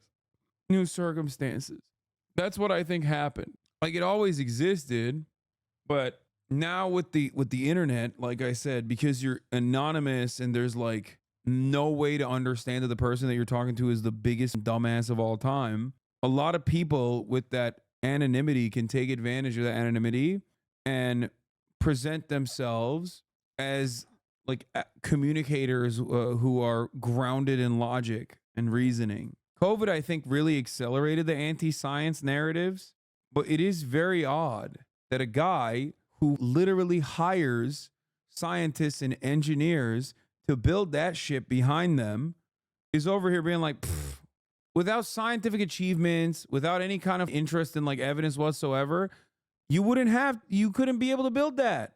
How do you think you build that car? COVID made people very comfortable with being stupid. There are many good examples of people who can portray their own stupidity as intelligence, not even anonymous all the time. Barry Weisenberg, people are very out in the open about who they are. I think people also are desperately looking for other people who agree with them. And there are a lot of, even extra Emily cooked Mr. Barilla. All right, we want 10 to 11 minutes al dente. Okay, dude. New and relevant. To a word I said? Did you listen to a word I said? Huh. Right? Because I always like to point to an exact study, right? Sure. Is Elon not just grifting? Why are you surprised you didn't question? Of course he's grifting. I do think that his like right-wing opinions are real though. I'm just shocked that he's like not even grifting well. Like it doesn't even take for someone to be like well-read to present like a decent argument. That's what I'm shocked by. I feel like maybe back in the day, maybe I'm like being nostalgic as an old man, but I do feel like at least people used to try and make an argument so you could like address exactly what was wrong with their argument. You could go into it. That's why I gave the example of the bell curve, right? Like even the Sam Harrises of the world, regardless of their Islamophobia, would try to present a narrative, sometimes literally including the bell curve, to like neatly tie everything together. Nowadays, you don't need to do that. You just need to say the talking points. And the talking points are completely devoid of facts. And you can even cast aside facts. You can just go, sure, whatever. Some studies are bullshit. Yes, I agree. Not all studies are equal. Okay? But again, when you do present a study, now we can look through it. Now we can find out why we can disparage the study. We can cast it aside. Okay? But if you don't do anything, you don't even present a study and you just go, no, this is my opinion and it's right. And maybe in the future, someone will correct me with maybe in the future, someone will back me up with like Twitter replies. Well, then I can't argue with you, man. I can't argue with you at all. You just didn't even present anything. You just said my opinion is right because I thought of it. And I'm mommy's special boy. I'm mommy's special boy, and you have to listen to me. Me. Something that is factual. It's the same thing when you talk about, well, let's see what the replies are on Twitter or on X. Yeah, so I feel the same way about that. But this is what studies have shown, and people will reply and they'll say that companies with more diversity in their leadership teams have reported higher innovation rates than those with lower diversity or low diversity. And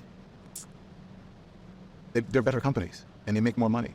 This whole idea about DEI, if you go woke or whatever, you go broke, that's not necessarily true. People with diverse leadership teams and diverse workers make more money and more innovative. Like I said, my view is that the only basis for promoting somebody should be their skills, talents, and their integrity, and that's it. I want to ask you about, there's a federal government EEOC. They are also currently involved in a lawsuit against Tesla that alleges that there's a history of widespread racial harassment against black Tesla employees, as well as a pattern of retaliation for speaking out. What do you say to that? I don't believe that is true. I think we've got a very good, like if you walk around the Tesla Fremont plant, I think it's a very good atmosphere. In fact, I practically lived there for 3 years. He's like, the vibes are really good. There's not even a single black person. Okay. The vibes are so good, bro. Trust. No black people, vibes on top. You know what I mean? Like, I mean, there were some black people in the past, and then we, discriminated against them. It was a little costly, big lawsuit. You might have heard about it. Okay, but now no black people, it's tight. Trying to make the production work. Were you aware, if you lived there, were you aware of such behavior? I never saw it. So you're saying that this is not true, it's not happening? Well, I mean, there's over 20,000 people. So you say, like, oh, if there's over 20,000 people in one building, well, is everyone going to behave perfectly? No. Did I see any situations that I thought were improper? I did not. Let's talk about What percentage oh wow, they're not being improper around me, the boss man, is one way to look at it. Or the other much funnier way to look at it is that I don't think it's improper that they call it the plantation, the Fremont facility. I think that was the one, right? Like I gave that name to the facility, so I don't think it's improper. I mean, there is literally not a single thing you can say about this. He objectively was so in the wrong that a court found him in the wrong for racial discrimination and harassment and forced him to pay millions of dollars. Workers at Tesla also allegedly refer to the factory as the slave ship or the plantation. In addition to other slurs, one black worker heard these racial slurs as often as 50 to 100 times a day. Some workers at Tesla with tattoos of the Confederate flag would make their tattoos visible to intimidate black workers, according to the lawsuit. Yep, that's the one. But dude, you don't understand. You don't get it. The vibes were tight, okay? The vibes were awesome. And also, not only were the vibes awesome, also, by the way, California plant with Confederate tattoos is so funny to me for many reasons, especially considering that, like, the fuck are you doing with a Confederate tattoo in California? But I know inland California has a lot of white supremacists, man. I know. I just think it's like hilarious when I see someone from Ohio rocking the stars and bars, repping the Confederate flag, Ohio as well. And it's like, I know that there's plenty of racists there. It's just like, what are you doing? This is historically not an area that you were welcome. You know what I mean? It makes no sense. Anyway. Trans rights and the woke mind virus, because you talk about that a lot. You're right about that a lot on the thing. You have been deeply outspoken about the issue of trans rights. You posted trans rights. You posted that pronouns in bio mean the woke mind virus ate your brain. Do you know what the term woke actually means? It's come to mean a lot of things. But what originally it was meant to mean, it's just being aware of inequities in society and being aware of facts and history. Yeah, I think it's come to be. I think being aware of inequities in society is fine, of course, but trying to blame everything on trying to make everything a race issue is, I think, divisive and corrosive to society. Even as it relates to trans issues, which is what I'm. Yeah, race or gender or whatever. You think that society blamed everything on racism now? It blames a lot of things on it, and yeah. You think that's unfair? Yeah. Why? I think we should not make this a constant subject. I think we need to move on. I think we just. Damn, bro, I can't believe the apartheid guy is saying, perhaps very bravely, okay, brave take from the apartheid guy. It's not the racism that sucks. It's constantly mentioning that it exists that sucks. Just want to mention that real quick. Racial inequalities are one thing. Constantly mentioning that they exist, however, that's the real problem. Okay, I say as a guy who grew up in apartheid South Africa, it's fucking, kind of a yikes thing for me. I saw this growing up. It's like everyone was always talking about this thing called an apartheid, and it's like, I didn't see it. There were no black people around me. In my father's emerald mind, maybe, right? There were some black people there. I didn't talk to them, but the vibes were really cool. I didn't hear anything that was disparaging. Yes, they, said the most heinous shit to the black people that were working in the emerald mines, but I agreed with them, so it wasn't actually concerning at all to me, because it's all about how I receive things. Remember, the existence of racial inequality is not a problem. Me hearing about it is the problem. It's me. I am my feelings must be spared. You know, treat people like people. You don't agree that this country was founded on racism and founded on slavery and in many ways inequities? That still continue on to this day? I think every country at that time, and I think even today, was extremely racist. Every country. Obviously, slavery was present in about half of this country. But was not present in the North. There was racism for sure. But you know, I think we want to look to the future rather than the past. So there was no slavery in the North, just racism. It is pretty funny to like be a South African dude. Okay, look at Don's face. Look, I hate Don Lemon, but at the end of the day, he's still a Black American dude talking to a guy who's trying to educate him. A guy from South Africa, apartheid South Africa, trying to educate him on racism is over, Don. Okay? Racism is over. It's fine. And instead of engaging in constant rehashing of the past, because in fact, if you look at history, if you study history broadly, everyone was a slave. Everyone. Yes. Well, not everyone was a slave. No, everyone was a slave. Okay, but we are all descended from slaves. Yeah. This is awesome. I love this dude. My favorite type of argument, straight up. Just like classic dumbass white guy argument. Dude, it's just like everyone was enslaved at a certain point. Just like get over it. Is that what happened? Is that how society advanced? Because like the Irish got over it. By the way, chattel slavery is unique in its cruelty, in its mass adoption, and also how long it continued for. So that's the reason why no historian would ever agree to like, everybody got enslaved at a certain point. Irish historians would not agree to that.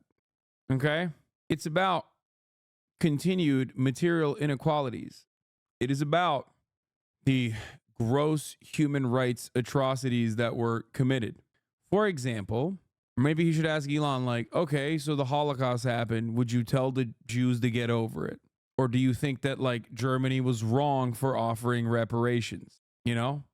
Or do you think that Jews got over it and that's why they were able to, in the Western world and in many other places, like be able to become more prominent individuals in society? Or do you think that the in-group that normally would continue their oppression brought them into the in-group? Perhaps there is one thing missing from black people in this equation.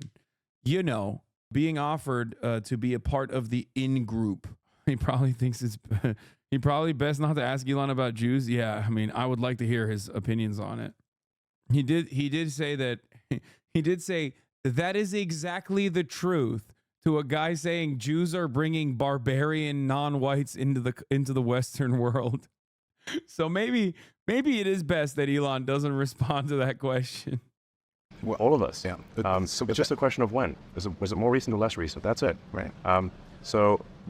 But what future do we want? Is this something we want to make part of our constant dialogue forever, or do we want to say like let's just move on and treat everyone? This is again painful white guy take, because the only way that this touches him is the dialogue, is just the mere mention of it, is when he hears it. You know what I mean? So that's why in his mind it's like, yeah, why are you still talking about it? Like we've already moved on. He's like, I've moved on from it. Like shut the fuck up. And it's crazy because like there's still very obvious material inequalities that exist and persist in contemporary society due to chattel slavery and also what we did after the abolition of slavery.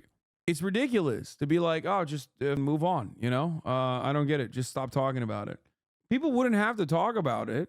By the way, talking about it shouldn't bother you unless you're a racist piece of shit. But people wouldn't find themselves in need of talking about it if there weren't so many people who just like refuse to acknowledge it. You know? Let alone offer any restitution whatsoever. According to just who they are as an individual. I agree with you with that. That's the ideal. But what the evidence shows is that that's not what's actually in practice. I think we're doing better than anywhere else. That's true. I agree with that. But that doesn't mean anything. That doesn't mean a lot. That is 1914. Cocaine fiends are a new southern menace. Murder and insanity increasing among lower class blacks because they have taken to sniffing since deprived of whiskey by prohibition. Oh my God. Those who are saying F are going to come back from that mini F to see the most unimaginable New York Times title I've ever done seen in my entire god dang life. That's insane. They're nothing if not consistent. To be fair, they are very consistent. You are right on that. They are. Literally look to how they cover Israel right now and what Israel is doing in Gaza, and then look back in time to see how they covered Adolf Hitler, and you will understand exactly what I mean. Okay? Straight up. There is never an atrocity that the New York Times will not whitewash. Okay? They love that shit. They're like, listen, I'm in it for all of the ethnic cleansing. Doesn't matter who's doing it, okay? If it's being done to Jews, I'm defending the guys doing the ethnic cleansing. If it's being done by Israel, I'm still going to defend the guys doing ethnic cleansing. It doesn't matter. I am pro-ethnic cleansing is the New York Times position. God damn. You inadvertently hit the nail on the head with, does this guy have any thoughts of his own? Even since 2013, I recognize that Elon's whole deal was his high levels of credulity. Whatever has his attention, he believes it to be real with little capacity for criticism. It used to be sci-fi video games that had his attention. Now it's his Nazi stands on Twitter. You always try to make... What? Bro, it's 6:43. Don't do that. It's 6:43. That's insane. Okay, you're getting an hour off. Like, come on. That's insane that you tried to debate me. At a certain point, you're just being annoying on purpose. Wait, what? Makes better marksmen. Many of the wholesale killings in the South may be cited as indicating that accuracy in shooting is not interfered with is, indeed, probably improved by cocaine. For a large proportion of such shootings have been the result of drug taking. But I believe the record of the cocaine N-word, paper record, near Asheville, who dropped 5 men dead in their tracks, using only 1 cartridge for each, offers evidence that is sufficiently convincing. I doubt if this shooting record has been equaled in recent years, certainly not by a man under the influence of any other form of intoxicant. I do declare, dare I say, for the bad marksmanship of the drunken man is proverbial, while the deadly accuracy of the cocaine user has become axiomatic in Southern police circles. Since everyone in authority in the South is alive to the dangers of the cocaine habit and eager to suppress it, 2 questions arise. How does the black man get his supply? And why do not the officers in authority prevent his getting it? Cocaine refills your dead eye. Bro, Biden was in Congress when this was published. Okay, bro, this was 1918. Okay, or 1914. Okay, no. All I'm hearing is cocaine makes you lock in. Yes.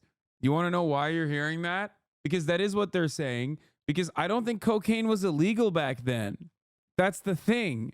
It's just they don't like it when black people use it because it makes them really good at killing white people, is the fucking article.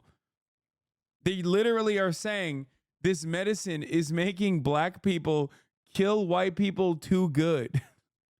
I don't know if you recall. I don't know if you understand. They're saying one black guy killed like 5 dudes.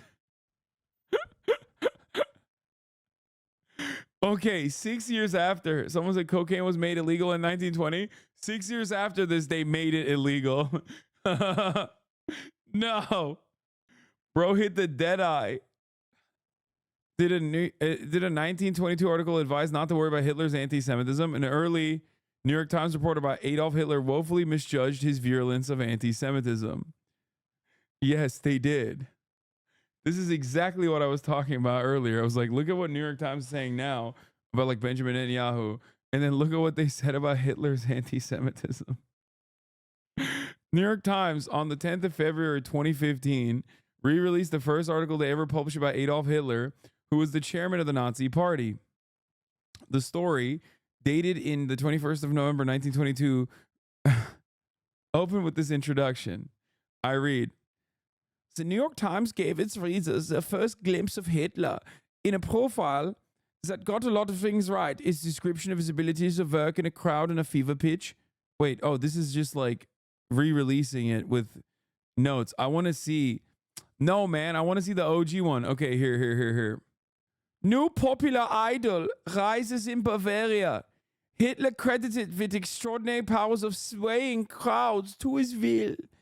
Forms gray-shirted army, armed with the blackjacks und revolvers und well-disciplined. They obey orders implicitly. Leader of reactionary is anti-red und anti-Semitic und demands strong government from the United Germany. Next to the high cost of living and the dollar, der Hitler und his hacking Kreuslers are the popular topic of talk in Munich and other Bavarian towns. This reactionary, nationalistic, and anti-Semitic movement has now reached a point where it is considered potentially dangerous, though not for the immediate future. Hitler today is taken seriously among all classes of Bavarians. He is feared by some, enthusiastically hailed as a prophet and political economic savior by others, and watched with increasing sympathetic interest by the bulk, who apparently are merely biding by the psychological moment to mount Hitler's bandwagon. Undoubtedly, the spectacular success of Mussolini and the Fascisti brought Hitler's movement to the fore and gained popular interest and sympathy for it. Another condition favorable to the outbursts of the movement is a widespread discontent with the existing state of affairs among all classes in the towns and cities under the increasing economic pressure.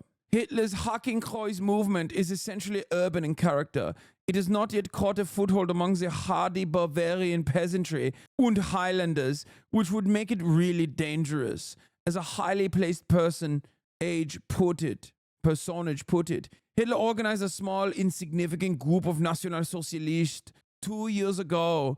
Since then, the movement has been smoldering beneath the surface. Now it has eaten its way through, and a conflagration, of course, is not only possible, but certain if this now free flame of fanatical patriotism finds sufficient popular combustible material to feed on. He's been called the Bavarian Mussolini, and the followers the Bavarian Fascisti. My girlfriend just asked what kind of gay German I'm watching. The best kind.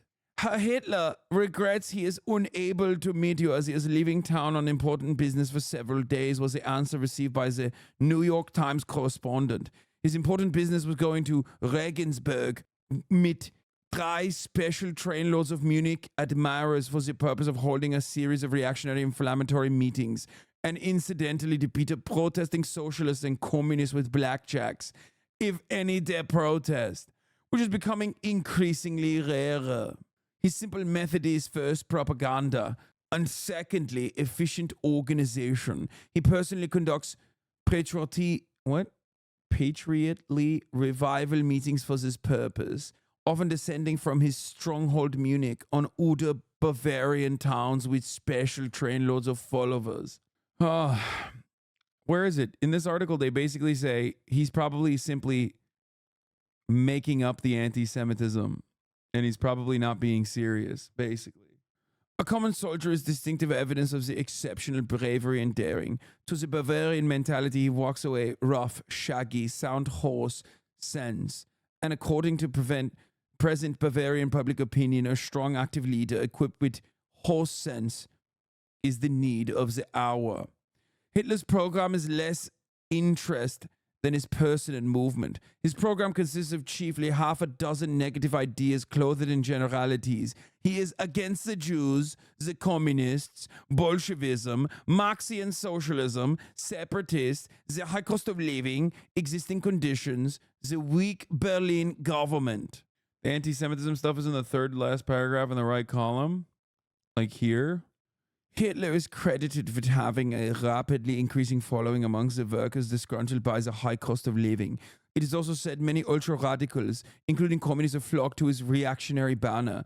He is beginning to draw support from the politically sluggish middle class, which in Bavaria, however, are not so sluggish as in Berlin.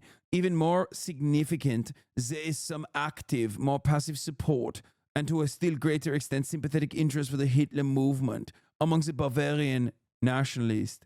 Oh, on the right column. I'm reading the left column. A sophisticated politician credited Hitler with a peculiar political cleverness for laying emphasis and overemphasis on anti-Semitism, saying, you can't expect the masses to understand or appreciate your finer real aims. You must feed the masses with cruder morsels and ideas like anti-Semitism. It would be politically all wrong to tell them the truth about where you really are leading them. No, he was really leading them to anti-Semitism.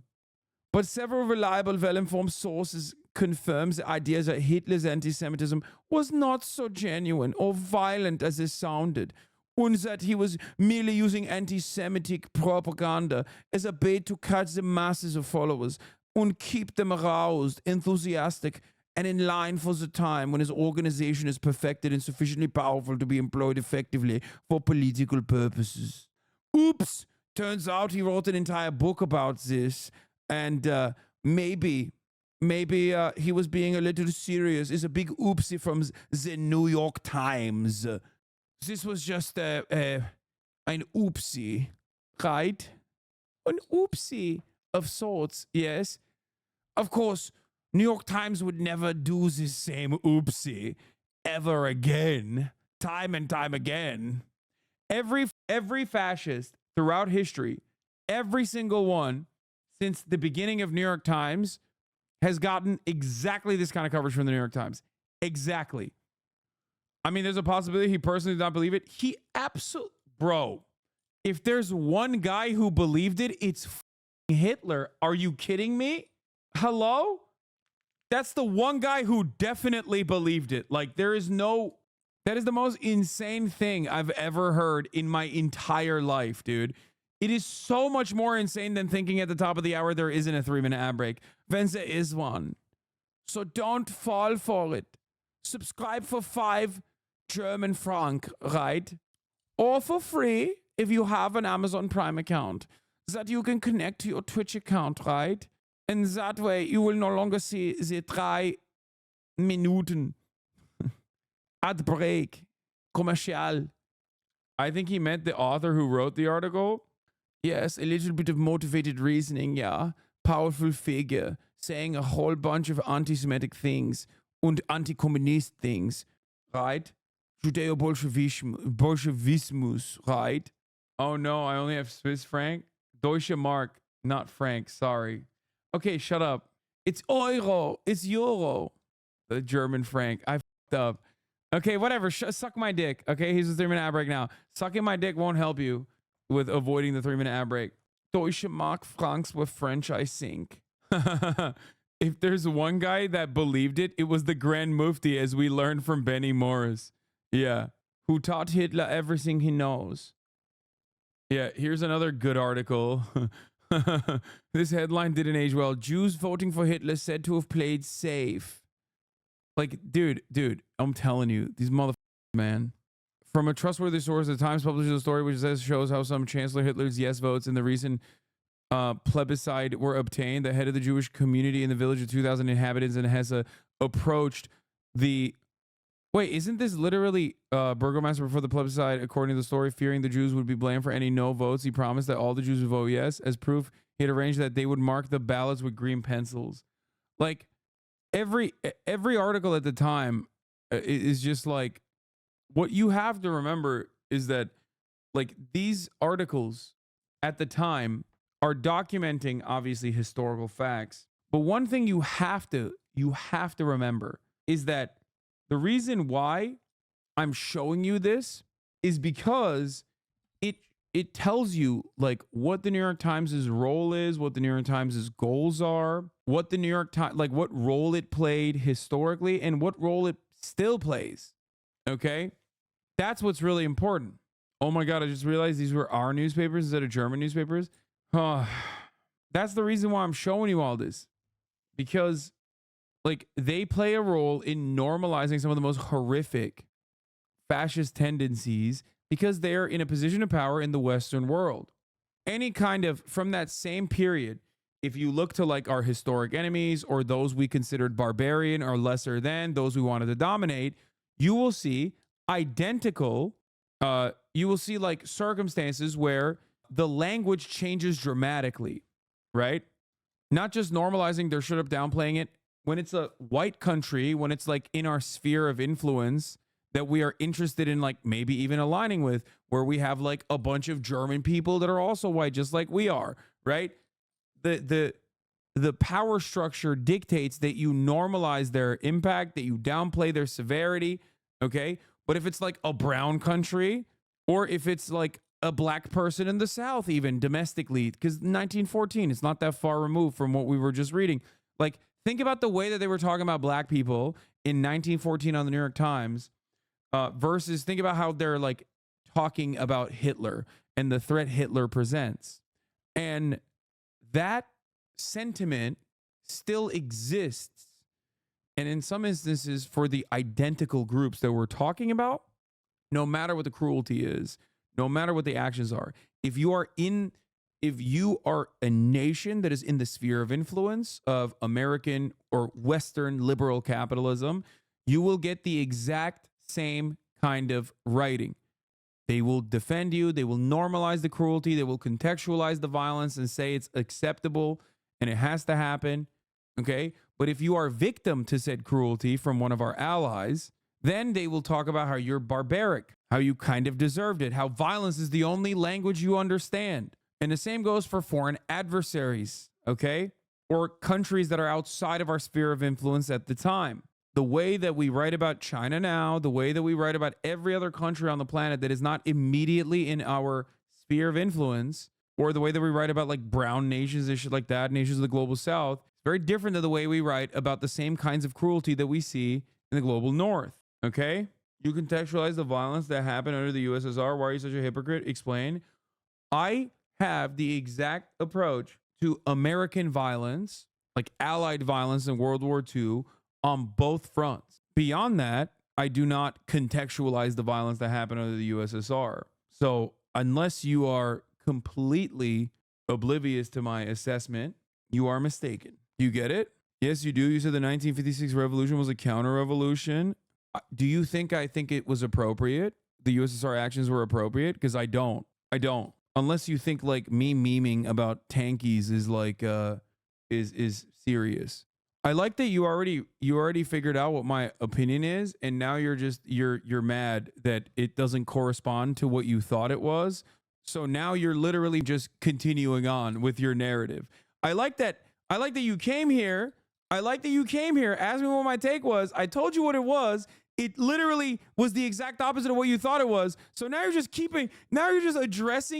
now you are literally simply addressing takes that I already have addressed. That's awesome. This is why I can't argue with so many people. It's just like I'm arguing with what you think I believe. They're 4chan butthurt Nazi on a sock account. No, they're now like 4chan Nazis have evolved. They now believe in liberalism, or at least claim that they care about liberalism. Okay. What is this? I need this AI, and I will pay you back for the month subscription. Oh. Hello? Oh, here it is. Andre was exaggerating a little bit. I don't think it's that bad. A little bit. Yeah. Pecker. What's happening? What do I have to do with? Look, hold on. Let me guess, Hasan. You have no idea what's going on. No, I do know. I'm on the Suno AI website right now. I know that we're going to be duking it out. I know I'm going to destroy Austin. Hasan, just in case you didn't know, this is not a sponsorship, okay? It's not a sponsorship. Wait, what? I didn't know if you were confused or thought this was. It's not. I'm on app.suno.ai. If anyone was. Wait. Is it a sponsorship? I'm confused now. No, what the fuck no. Wait, are you not roped up in the management Discord email? You do have the now I'm CTAs feeling ready, it. right? You got the CTAs? Hang on, let me get Caroline to join. Hassan, what don't not get to talk psyched about, out. We right? haven't even started yet. You can't get Can you psyched guys send out me yet. Discord bubbles? Chat. Yeah. Will is doing another competition where we're gonna Yeah, make the worst I'll song make Discord possible with bubbles. Suno AI, and I'm of course participating in it. All right.